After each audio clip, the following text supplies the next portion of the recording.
Hello and welcome to Wedding Wednesdays with Weddings Online. My name is Kelly and I'm a former wedding planner and blogger, and I'm obsessed with weddings. If you're planning a wedding in Ireland, you're in the right place. You're going to learn the tried and tested methods to planning your dream wedding without the added stress. Think of this as your one-stop shop for everything to do with planning your wedding in Ireland. With me, your new wedding planning bestie, and a cup of tea. This is Wedding Wednesdays with Weddings Online. Well, happy Wednesday and welcome to a brand new episode of Wedding Wednesdays with Weddings Online. My name is Kelly and today I have an episode just for you if you're feeling a little stressed about wedding planning. If the thought of wedding planning is giving you heart palpitations and you're feeling like you're all over the place and you're overwhelmed, then you're in the right place. Today, I'm going to walk you through a guide on how to become the most organized bride so that when it comes to making decisions, you can make good decisions confidently, you can plan the dream wedding that you want to have, and you can make sure that wedding planning doesn't take over your whole life. So if that's what you would like to have, then why don't you carry on listening to this episode, and I'm going to share some expert tips on exactly how you can be the most organized bride ever. Step number one, actually before I even get into step number one, make sure you listen to the episode all the way to the end, because I'm going to end with a few tips on specifically making sure that the wedding planning doesn't take over your whole life. And some of them are really simple, and most of them are going to really shape the way you approach wedding planning so that when you finish wedding planning, you're not going to be like, well, what do I do now? So make sure you don't miss that. It's at the very end of this episode. But let's get into step number one. If you want to be the most organized bride, the very first thing you need is to understand your vision.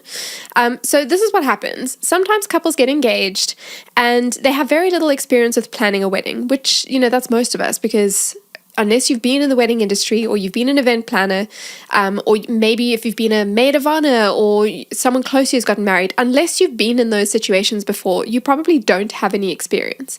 So what happens is couples get engaged, and to overcome the fact that they are inexperienced wedding planners, they overload on inspiration, photos, saved posts on social media, and what ends up happening is instead of feeling more on top of things, you end up feeling more disorganized and frazzled because of it. So if you don't want that and you do want to be an organized bride, this is what you can do instead.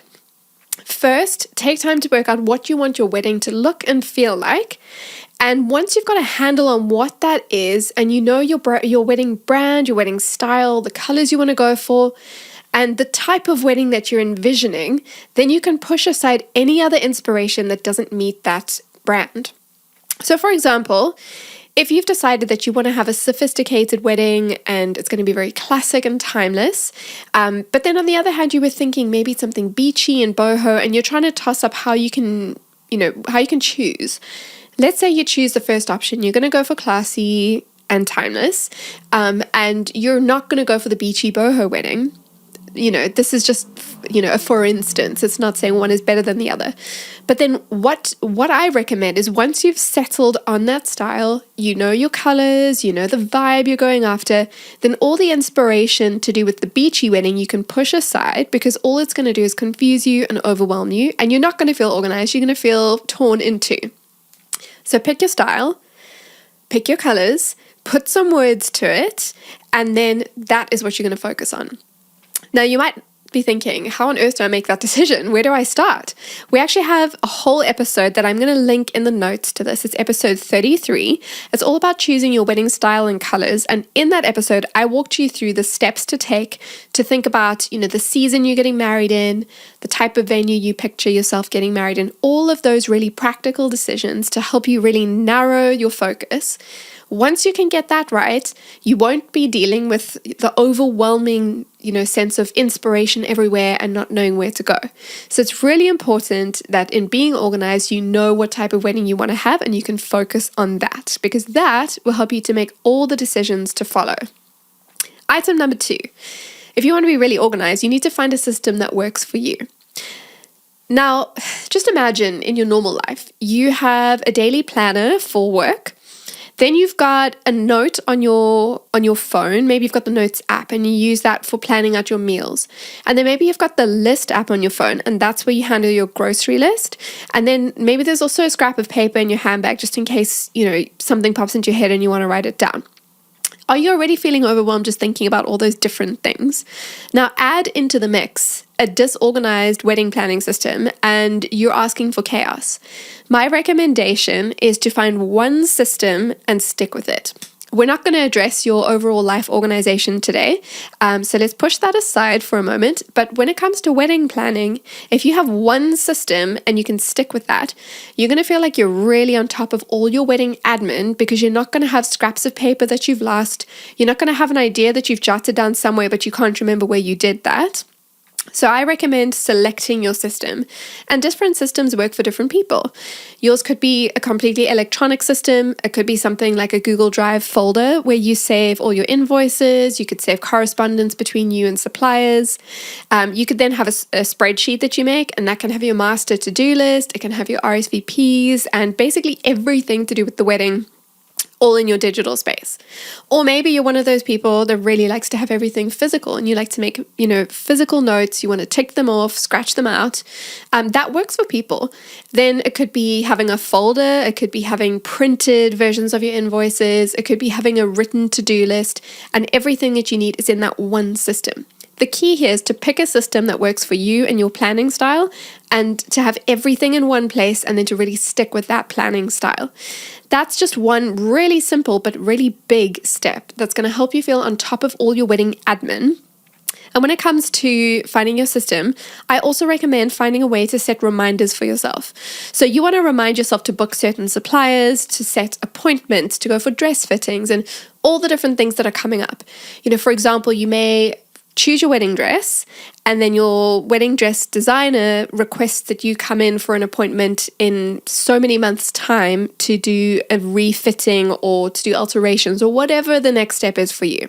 If that information is just sitting in your head and you don't write it down, or you don't have a reminder to book the appointment or to attend the appointment, you're going to start to feel overwhelmed. So create a system where you can keep track of the information, you can set reminders to then follow up on appointments, book appointments, attend appointments.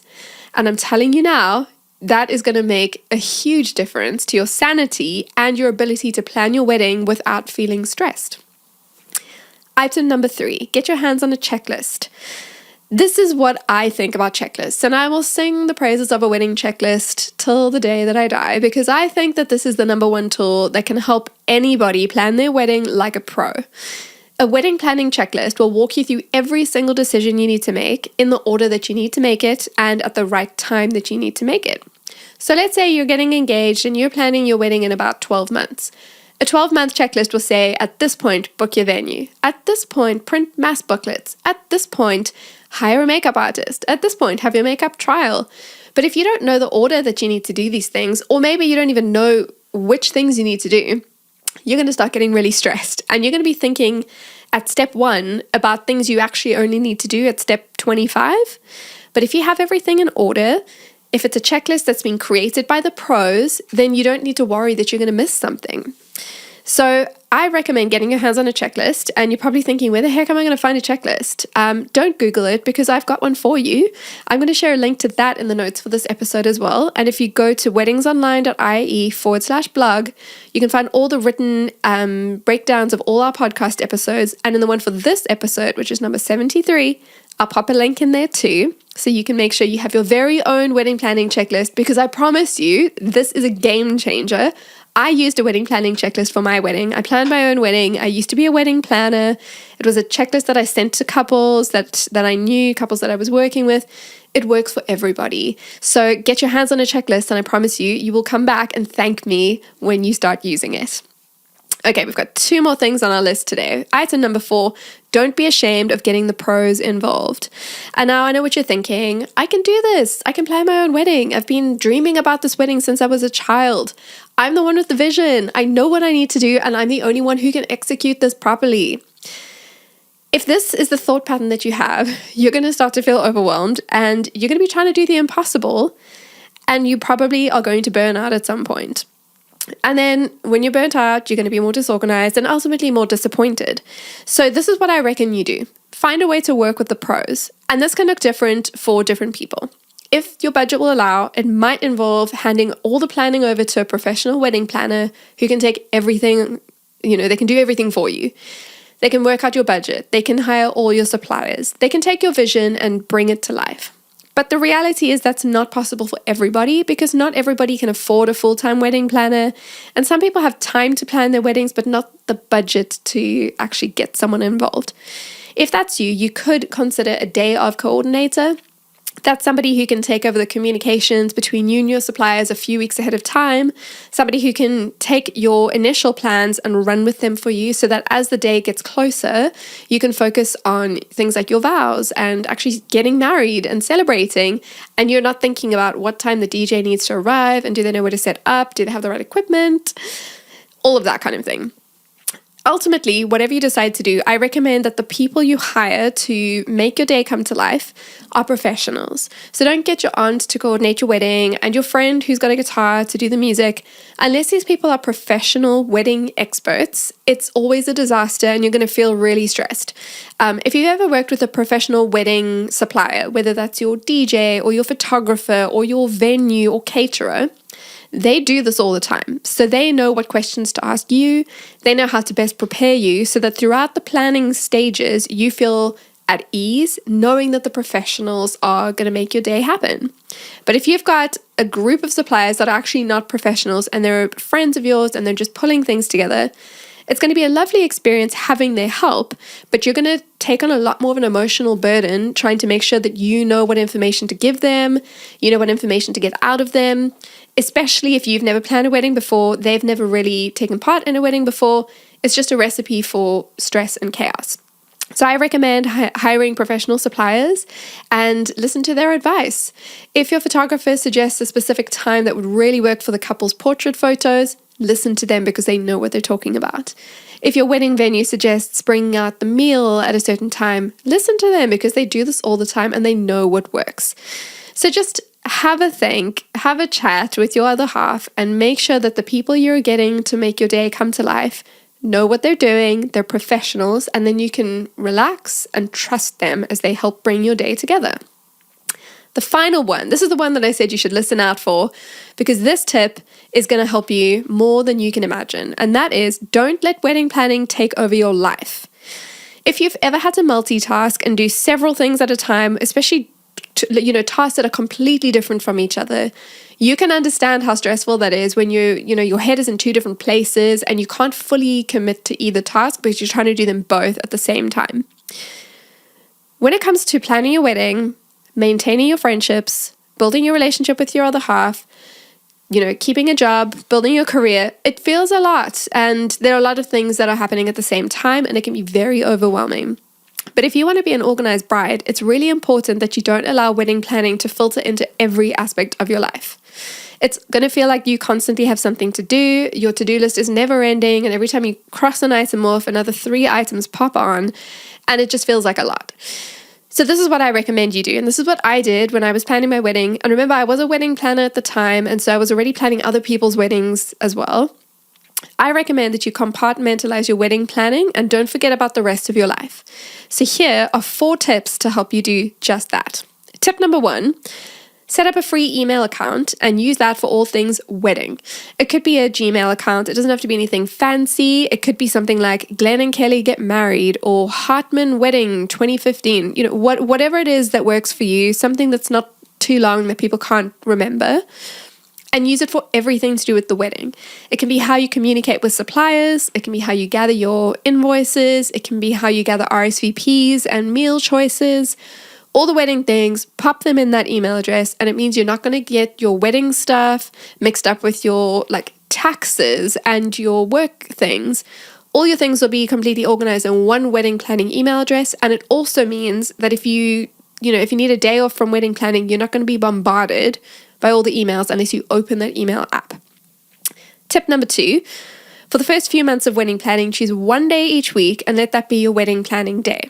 Of course, as you get closer to the time, you'll want to increase the frequency, but the idea behind this is that you're not doing little bits of wedding planning during work or, while you're at the gym, you're like quickly scrolling through your phone, or, when you're out with friends, you're doing wedding planning things.